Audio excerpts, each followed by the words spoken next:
Hujawahi jua. Siku moja dry huwa inaanza asubuhi, unielewe.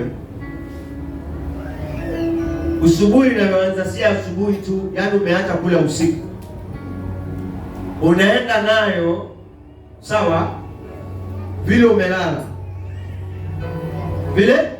umelala kwako, utakapoamuka hiyo siku yote hautakula mpaka kesho asubuhi. Hiyo ni siku moja dry. Siku mbili dry vivyo hivyo. Siku tatu dry ni kwamba sasa nimeanzia asubuhi, nina hesabu ya kwanza, ya pili mpaka ya tatu, nafungua jioni ya saa 12 ama saa 12:30. Dry inamaanisha kwamba hautakunywa maji wala chai wala chakula chochote. Alafu unaweza kujichagulia siku 7 ama hata mwezi mzima kulingana na uwezo wako, ukakunywa chai peke yake jioni. Chai peke yake jioni za fasting ni muhimu hii wako. Ikiwa wewe unapenda mwili wako, unaona kwamba ukifunga utaponda, ulianza kula maziwa ya mama, kama huku unaona, ukakula vitu vingine mpaka ukaibia, ukaenda kufanya kazi ya nyumbani, ukawa unakula chooni na huku unaona. Pake kwa nyumba yako unaanza kuonja nyama, wewe unaitesti kama imeiva na uonji moja na haujanona. Chapati unatambulia wewe na maharagwe ndio wengine wakule na haujanyona. Sometime huu mwili upatie Mungu, hiyo roho ipatie Mungu. Haleluya! Ndivyo Bwana Yesu alivyofanya, na alituambia mambo mengine haiwezekani pasipo kufunga na kuomba.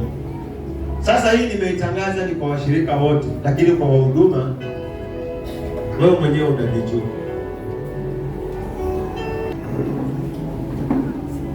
Hii sitaacha kukuambia hata kama unaona nitachelewa. Ni muhimu kwa sababu ya ibada tunazozifanya Jerusalem Prayer Church, the place of the Holy Spirit. Tukisema ni makazi ya Roho Mtakatifu, yaonekana mtakatifu. Nilisema kuna mfungo unaitwa no more fast. No more fast. Unaweza kujichukulia saa yako, sije ukafa ukasema Pastor John ndio aliniua. Mimi siwezi kukuua, utakufa kwa sababu ya shida zako na mawazo yako mwenyewe. Lakini kuna fasting hapa ambazo ziko katika maandiko. Maybe pastor wako hajawahi kukufunza, kwa sababu alikuwa anaongozwa na roho wa fitina, roho wa kujipendekeza, kuonekana yeye anaona sana. Lakini aliyeona sana ni roho wa Mungu aliyeandika maandiko.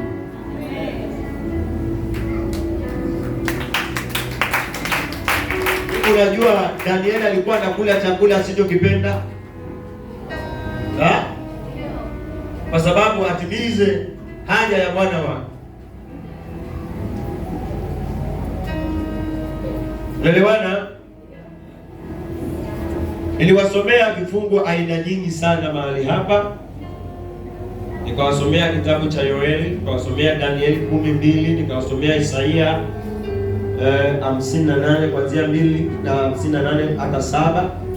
Nikawasomea Mathayo 6:16, 17 verse 16. Zote zinazungumzia kuhusiana na mifungo ya kila aina pale. Angalia masaa ya kukunywa dawa. Hiyo saa hiyo unaweza kukula chakula but usishibe, kwa sababu ya mwili wako kupata nguvu, dawa isikudhuru. Lakini unakaa hali ya maombi, unakaa hali ya kiholi, sijui tunieteje ya kiholi, yani ile hali ya kuwa uko karibu na Mungu. Mungu anakuelewa na ni rahisi kupona. Na kama utabeba imani ya kwamba sitakunywa hii dawa, Mungu ataniponya, pia ni imani nzuri sana. Nasema ni imani nzuri sana. Najua hiyo huwezi sema amen.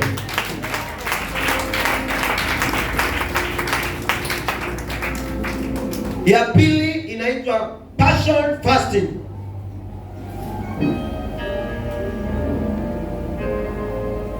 Hii nayo unakula kila wakati bati ya ushibi, lakini uko kiholi kwa sababu wenzako unawajua nao wako kiroho. Kwa sababu ya hali yako, kama wewe ni mjamzito, hatuwezi kukwambia ukose kula. Yule mtoto anahitaji chakula, anahitaji maji. Kwa hivyo amen. Mungu hakuacha nini chochote kwa kila aina ya watu. Namba fasting ama dry fasting. Sasa hii ndio inaweza kujichukulia siku zako, kama ni siku moja, kama ni siku mbili, kama ni siku tatu, hata kama ni mwezi ama mwaka. Ikufa shauri yako, unajichukulia siku zako kulingana na uwezo wako. Ya nne inaitwa waiting fasting ama juice fasting. Haleluya. Hii nayo inafanana na kama normal fasting, ambao kuna masaa yako. Unajua, na mimi na sunzi, unajua Biblia inasema, unajua ukijifanya mtu wa roho sana utaenda kinyume na Biblia. Yaani ukijifanya wewe ni mtu wa roho mpaka umetoka kwa roho umeingia kwa mwili, lakini nenda kwa taratibu za kiungu. Alisema kuna watu kanisani wale, kuna watu wengine wamezoea kukunywa uji, hawajafikia kwa chakula kigumu. Ushaisomewa hiyo? Nishaiwasomea, si ndio? Sasa yule wa chakula cha uji huwezi kulinganisha. Ama mtoto wako ukimzaa tayari unamwanzia na kiporo. Huyu mtoto wa kiporo utamuona tumbo anapasha koo kwa sababu ya. Na ungehivyo kwa sababu leo hatutakuwa na Sunday school, tutakuwa na ukitoka hapo ibada inaanza. Sawa?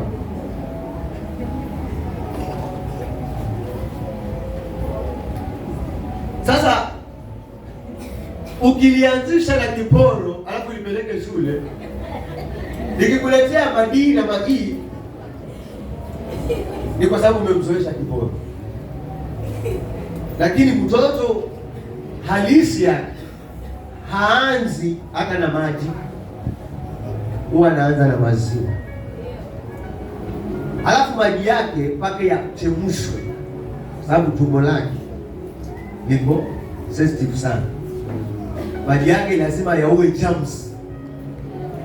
Wewe mama, tumbo lako lina friji, lina gaskuka uko ndani. Lakini ya huyu mtoto haijakuwa bado. Yeye ni genius kiroho, lakini kwa utumbo wake haujakuwa na vitu vya kusaga. Mashine yake haijakuwa kama ile hapo. Wewe una mashine mpaka ya tractor.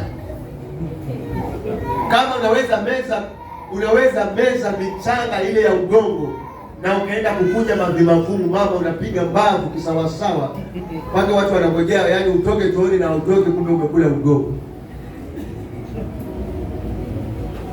Wajua kuna mchanga watoto wanaokula na hao mama wanakula mama.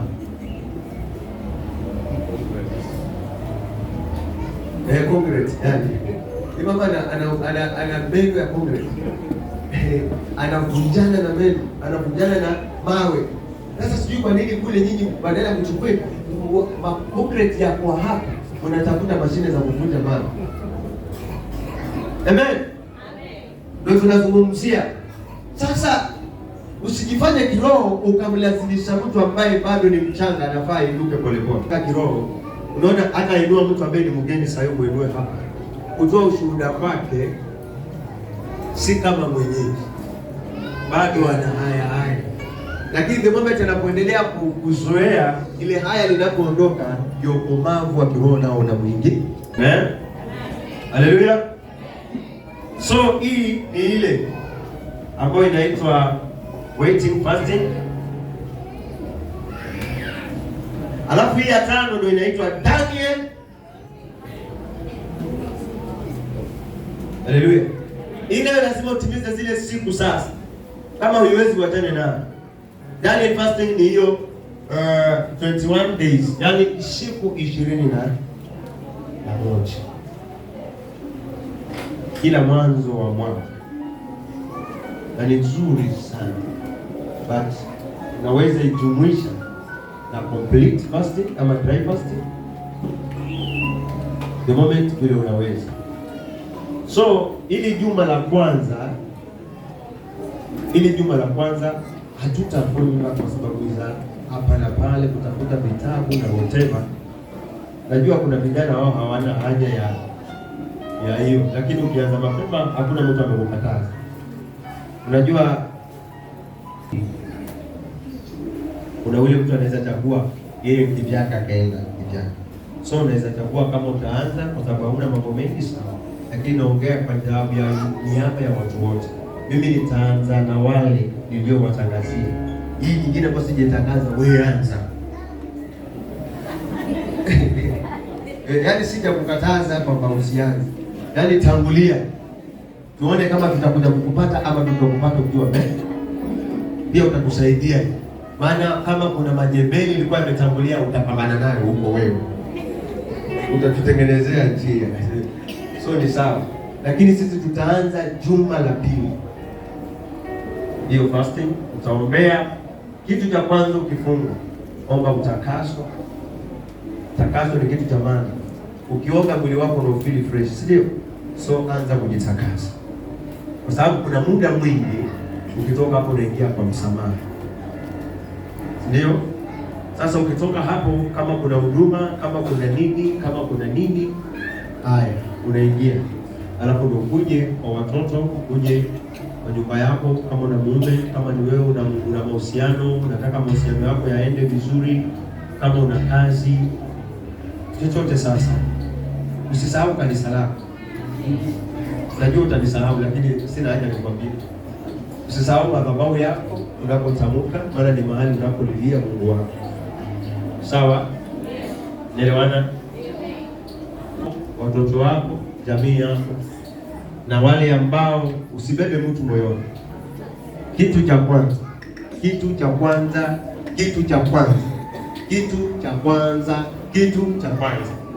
Again, kitu cha kwanza.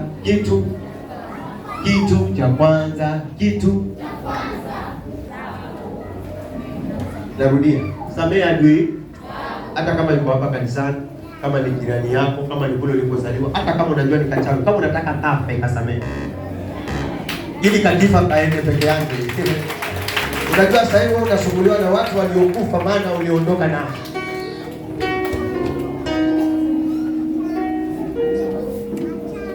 Halo? Kama kuna mtu ulikuwa umekosana naye umemweka moyoni. Na Bwana Yesu akufunza hiyo. Jifunze kusamehe ili ukabarikiwe zaidi. Jifunze kusamehe ili ukainuliwe zaidi. Sawa?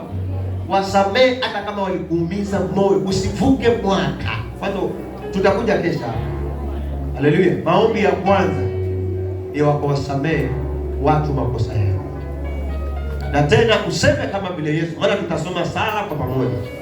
Useme kama vile Yesu kwamba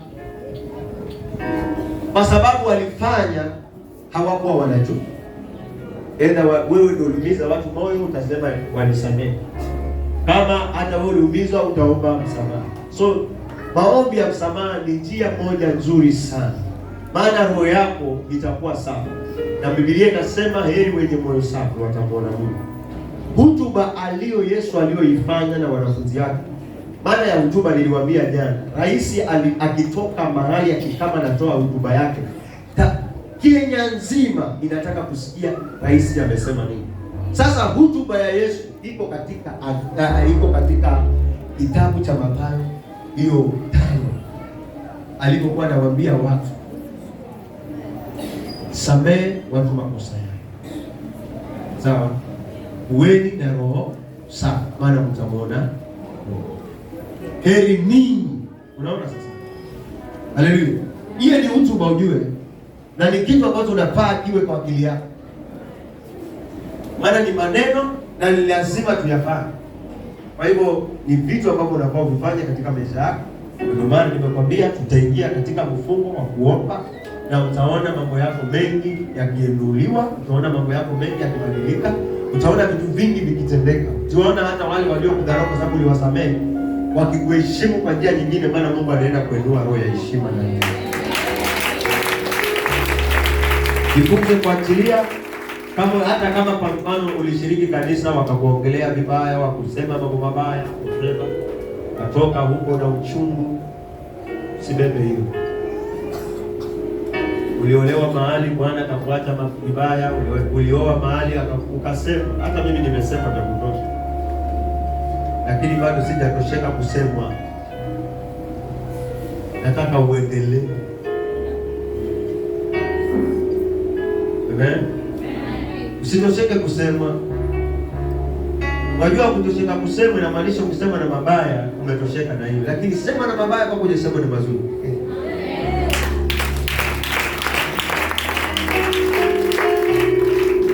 Bwana Yesu asifiwe. Nadhani tumeelewana. Tumeelewana? Yes.